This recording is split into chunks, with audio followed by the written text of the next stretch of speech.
You're listening to the I Love You Keep Going podcast with George Haas.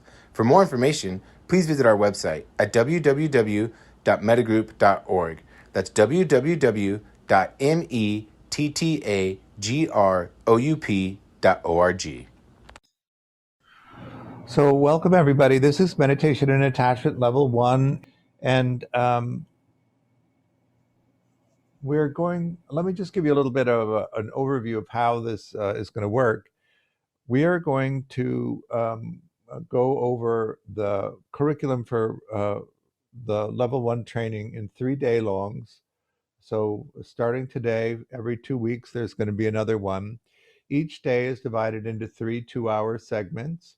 We'll have a segment from 9 until 11, and then from 11:15 until 1:15, and then from 2 to 4. Today, I'm going to have two people co-teaching with me.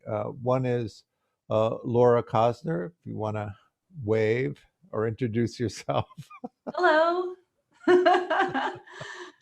And say a little bit about yourself. I have been working with George for many years, probably 8 years, I guess, at this point.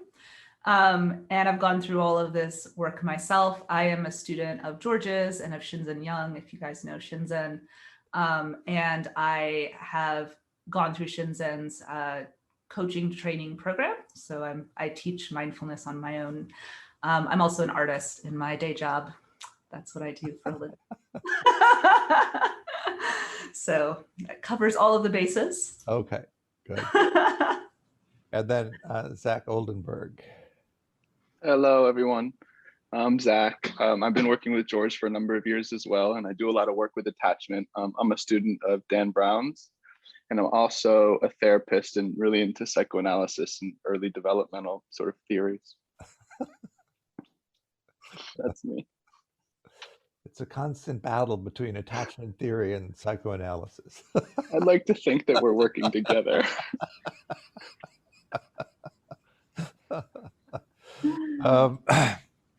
So what I thought I would do is talk through the first segment, and then I'm going to turn it over to Laura for the second segment, and then to Zach for the third segment, so you get different points of view.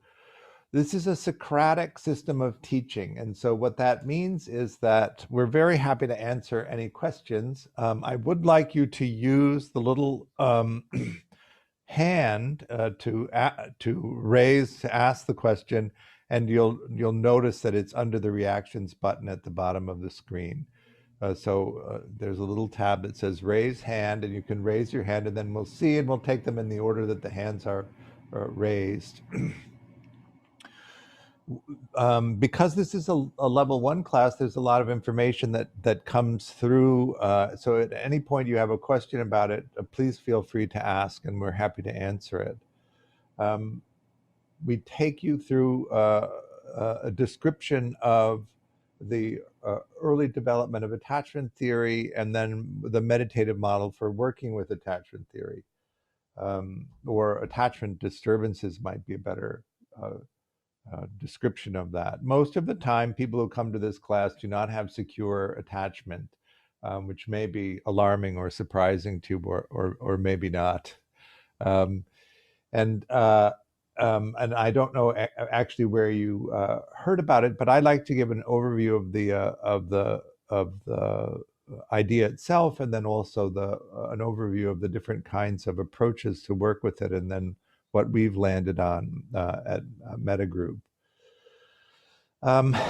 It is a meditation-based class, and so we do work with meditation as the primary means of intervening, rather than psychoanalytic or psychotherapy approach.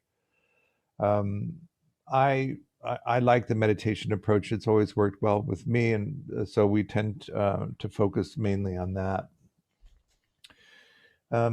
We use a 3 pillars approach, which was developed by Dan Brown at Harvard with his group in Newton.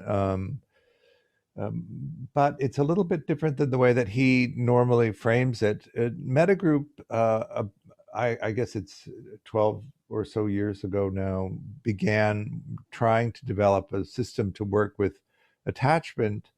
And we really developed a two pillars approach, which was a mentalizing training based on Vipassana meditation and a psychoeducation around collaboration. In the three pillars approach that Dan developed, there was a remapping of the early childhood conditioning, mentalizing training through therapy, and a collaborative, an education around how collaborative relationships function. When we initially did our work, I went and did the adult attachment interview training, which is the main assessment tool for attachment, and began to give the AAI to everybody who came into the class, because we wanted to see if we could validate that the class was actually working. And then we later collaborated with Dan on a study comparing our two-pillar approach with Dan's three-pillar approach. And what we found was that the mentalizing training did improve people's capacity to mentalize, and in fact often put them at a level of mentalizing that was usually associated with secure functioning, but it didn't change the underlying attachment strategy. And the psychoeducation was useful, and people could make their relationships function in a much more secure way, but it didn't do the deep work of uprooting the original attachment conditioning. What we notice in psychotherapy as an additive or as a means of working with attachment repair is it doesn't tend to shift the basic native attachment strategy. It tends to add secure skills to the collection. And what I was really interested in was a program that we could utilize for people that would actually do the deep work and shift the native attachment strategy into earned security. We talk about earned security rather than security because one of the dilemmas of attachment functioning is that you grow a brain that is based on your native attachment, and the actual physical structure of the brain is different depending on what the native structure is, or the native conditioning is. So that even if you do go through this process of earning security, you still have the native brain that you had. And so in some sense, what we're talking about here is a software upgrade rather than a hardware upgrade. You still have the brain that you grew in relationship to the environment that you had, and you've understood and developed a new way of operating it, but it still functions largely in the way that it did before. Is that all making sense so far? Several of the things that we focus on in the Metta Vipassana approach, which is what I'm a teacher of, is the intentional development of the capacity for positive experience. One of the things that we notice in people who have insecure attachment is that they have a pretty good capacity for processing negative experience, but they don't have much capacity for positive experience. One of the things about positive experience to understand is that it can be dysregulating in the same way that negative experience can be. So you have an intensely positive experience, it becomes dysregulating. And if you use afflictive strategies to regulate your emotions that were based in your family system, then an intensely positive experience can cause the same afflictive response that you're used to from difficult experiences. So we focus on the intentional development of positive experiences as well as reducing the negative experiences. Another way to describe that is if you just reduce the negative experiences, it doesn't help with the positive experiences, so that you have to do both. That's why we use a Metta Vipassana approach, where we're intentionally developing the capacity for positivity and at the same time reducing negativity. We also use the meditation as a way of developing mentalizing, and Laura's going to talk about mentalizing later today. Mentalizing is one of the ways in which you track what's actually happening. You understand how you make reality out of the experience of the present moment. That is to say, how you assign meaning to the conditions of the present moment as they arise. In the Mettagroup approach, this is deeply embedded in Buddhist thought as well. So you have the object that can be sensed meets the capacity to sense. When there's contact, consciousness of that sensing experience arises. It's evaluated, I like to say processing speed, but the Pali word is Vedana. Does it need urgent attention? Does it not really need attention? Is it pleasant if there's time? And then it's compared to the perceptual database. And depending on what meaning you store in your perceptual database, that meaning is attached to the conditions of the present moment. And we want to be able to follow that whole process so that if we create these afflictive experiences of conceptual reality, we can go back and re-examine it. One of my favorite Pali words is tajapanati, which means constantly checking that the conceptual reality you've created matches the conditions that are there. I'd like to say, have you ever misunderstood something? Have you ever acted on a misinterpretation of what was happening and in an unskillful way caused the situation to become worse or actually, as the Buddha said, one expression of anger can obliterate 1,000 years of kindness. So there's a website called Things the Buddha Didn't Really Say, and I'm pretty sure that statement is on there, but I like to use them anyway. So mentalizing is really important. We need to develop a capacity to mentalize. Laura will talk about that in terms of how your different attachment conditioning tends to affect your capacity to mentalize and what aspects need to be developed.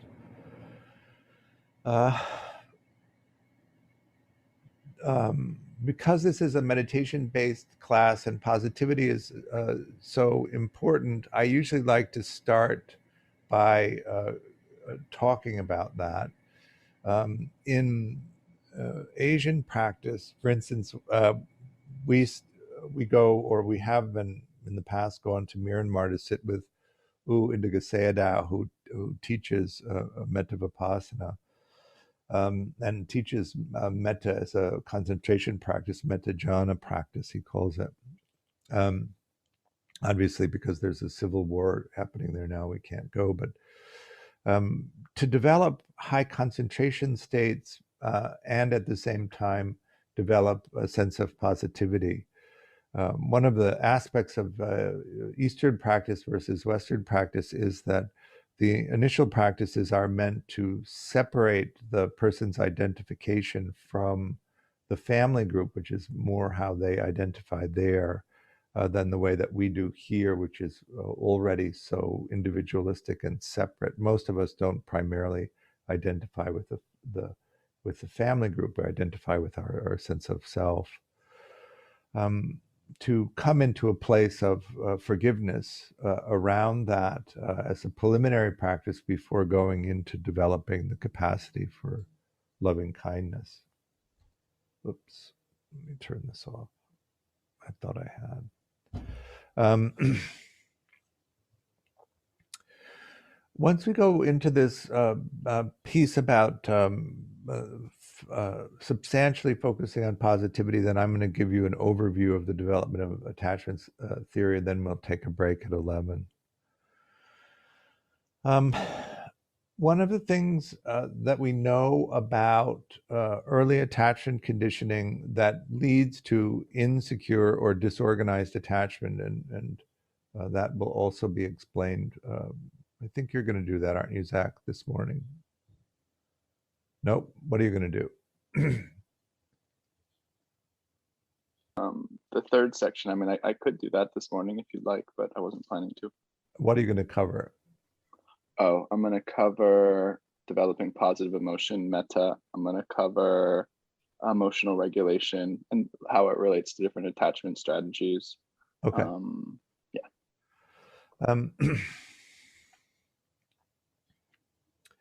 So I'll do the forgiveness piece. One of the things that happens in the development of attachment is that your caregivers respond to you in a way that either produces a sense of security or a sense of insecurity.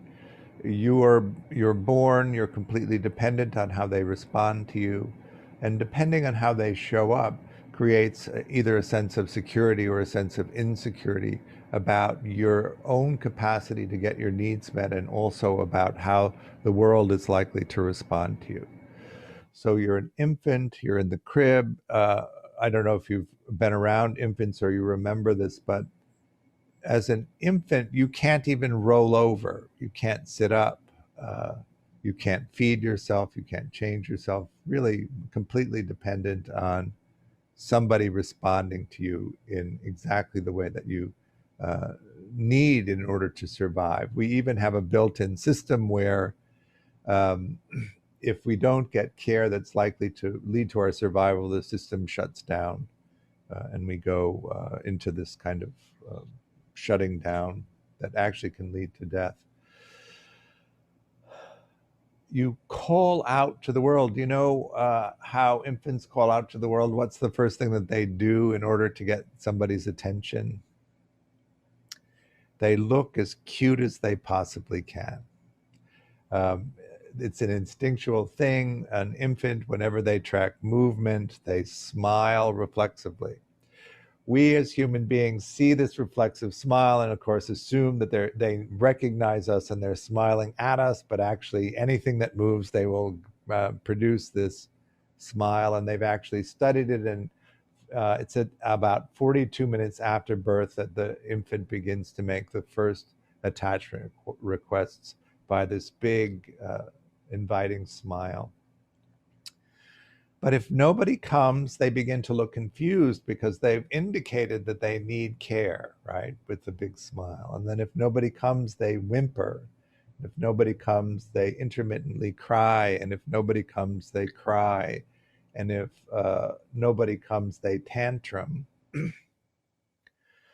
By the time a child is tantruming, there's been a whole raft of cues that have been missed by the caregiver in order to meet the child's needs. If nobody comes and the child is tantruming at a certain tipping point, they'll go into anaclyptic depression where the whole system shuts down and they become almost catatonic.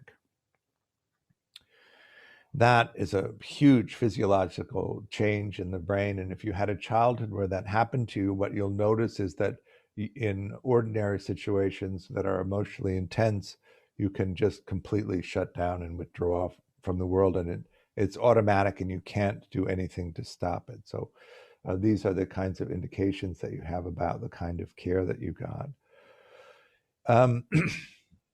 Turns out that the bar for secure care is really low.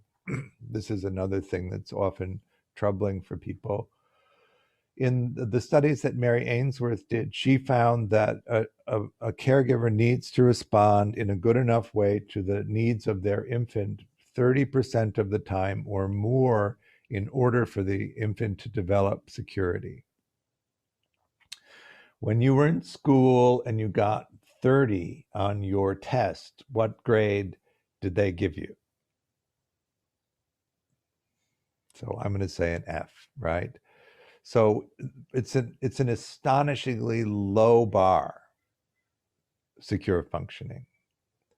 And so when you look at the circumstances that a child must have faced in order to develop insecure attachment, you're looking at an extremely difficult experience for that child. So I just want you to put that in perspective. It isn't that you failed. In fact, you rose up and responded in an extraordinary way to extremely harsh circumstances in order to have survived that. And that's important to understand. But it also does tend to lead to a kind of anger because of the difficulties that insecure or disorganized attachment put up into a life. I'm using the term organized and disorganized, and there are essentially 5 main types of adult attachment, which I'll just touch on briefly. There's secure, there's dismissing, there's preoccupied, there's unresolved around loss and trauma, and there's complexly disorganized. People who are organized, that is to say, people who are secure or dismissing or preoccupied, do about as well as each other. There's different emphases on what they focus on in life, but they do just about as well. If you drop off into the disorganized end, things go much less well. And so that's an important distinction to make.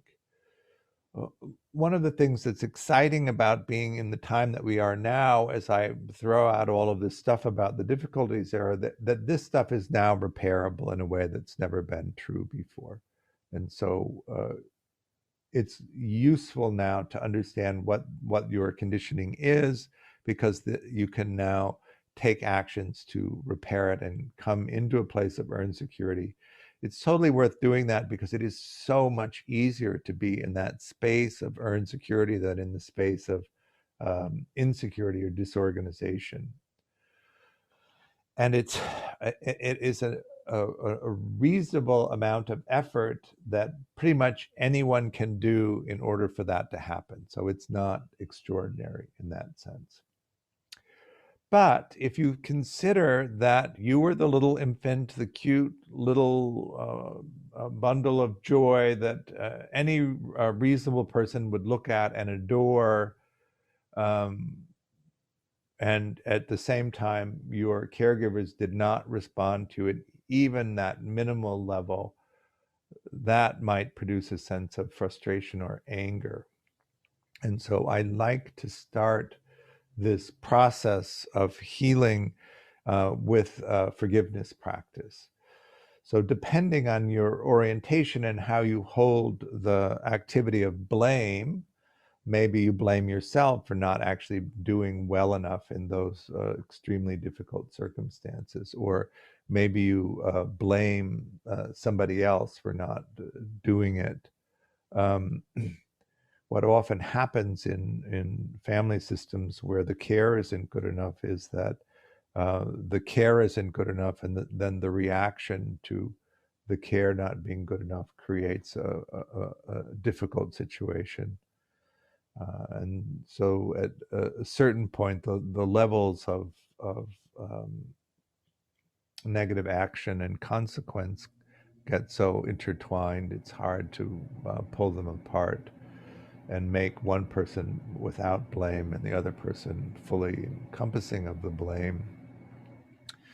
So we want to move through that and open to this possibility of healing and beginning with this forgiveness practice. So we teach it with 3 basic phrases: forgive me, I forgive you, I forgive myself.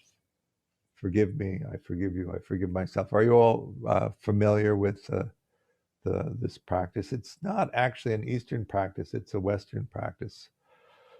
From the little bit of digging around, I think it's a practice that developed up at Spirit Rock in Marin.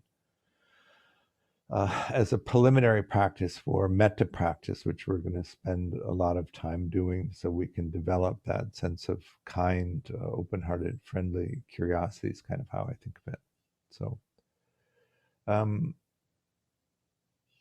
it's simply a repetition of the phrase, forgive me, I forgive you, I forgive myself. It's not directed particularly at anyone, but what we want to do is embody the phrase, what the phrase means to us, and then to begin to track what arises in response to that.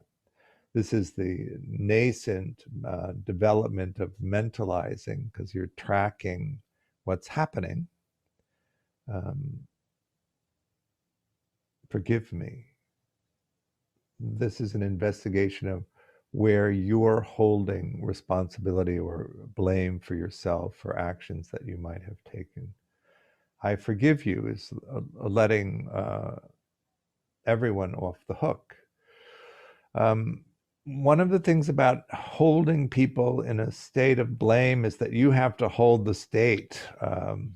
Another one of the things that is attributed to the Buddha that he probably didn't say is holding on to anger is like picking up a hot coal to throw at them, but not expecting to get burned by the picking up of it, or drinking poison in an attempt to harm someone else. So in holding blame, we confine our consciousness into this repetition of experience. We really are talking about freedom, and we're talking about being able to function well in these three broad categories of our attachment conditioning, our capacity to explore, and our capacity to collaborate in relationships. And we're going to go into detail about all of these different things, but that's really the realm of attachment.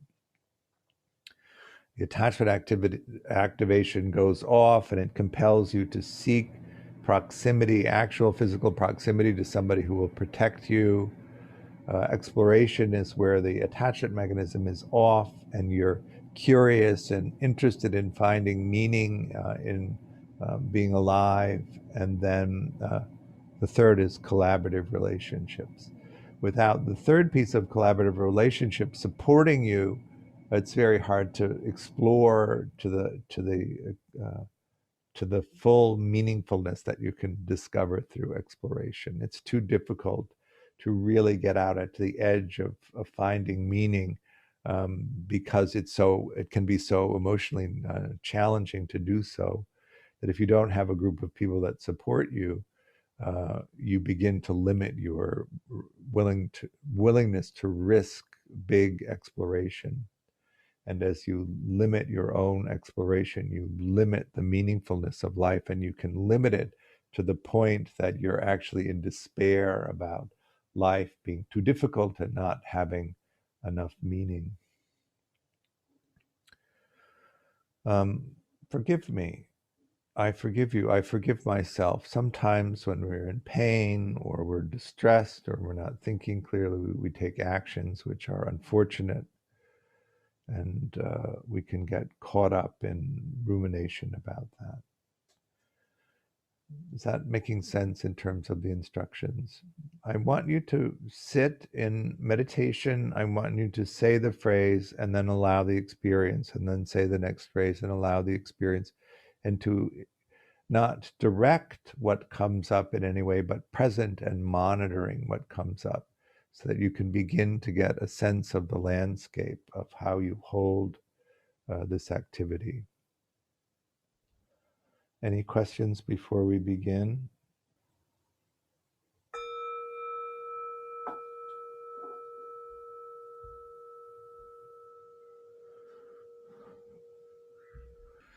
So any comments or questions on the practice or in any of the information that I've given you so far?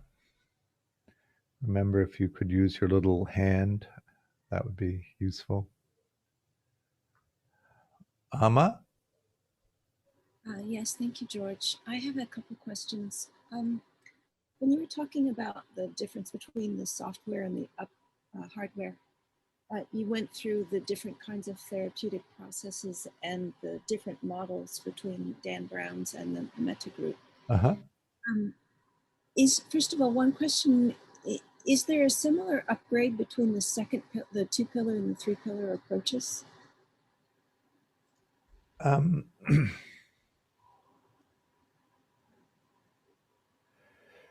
The two-pillar approach in the study that we did not change the underlying attachment strategy. I knew that it wasn't working because we weren't seeing the outcomes that we wanted. And so I began to look for some other system or some other additive that we could begin to include in the work that we did. With Dan's three-pillar approach, the second pillar, the mentalizing training, is done in therapy using what's known as a mentalization-based therapy. But I didn't want to develop a system that had to be practiced by clinicians only, because in our Western, in the US system of medical care, there isn't really any medical health treatment for people who aren't resourced. turns out that people who are resourced tend to be overwhelmingly secure and don't need the help, and that the people who are the most challenged are the disorganized people, and they have the least resources. So I did not want to develop a system to help the people that was unavailable to help the people that needed the help most, and that's why we went with meditation-based mentalizing training. It turns out that the meditation-based mentalizing training is more efficient than the mentalization-based therapy anyway, according to our study, where the people who did the Vipassana meditation tended to score higher in mentalizing than the people who did the traditional 3 pillars approach. Is that answering your question? Yeah, and where I'm confused still is that is the Mettagroup now a 2-pillar or 3-pillar approach? Oh, sorry, it's a 3-pillar approach. Okay, thank you. And the other question that I have is, in the 5 different attachment strategies, there's secure, dismissing, preoccupied, disorganized. What's the 5th one? Unresolved for loss or trauma.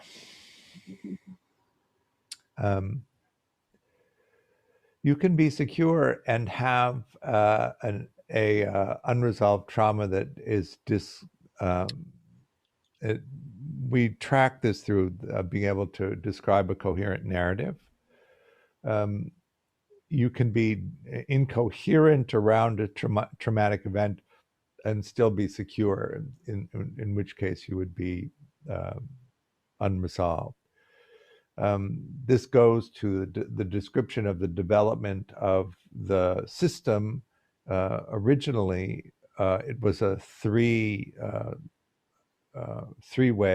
division: secure, anxious, ambivalent, anxious, avoidant in children, and then that became secure, preoccupied, and dismissing in adults.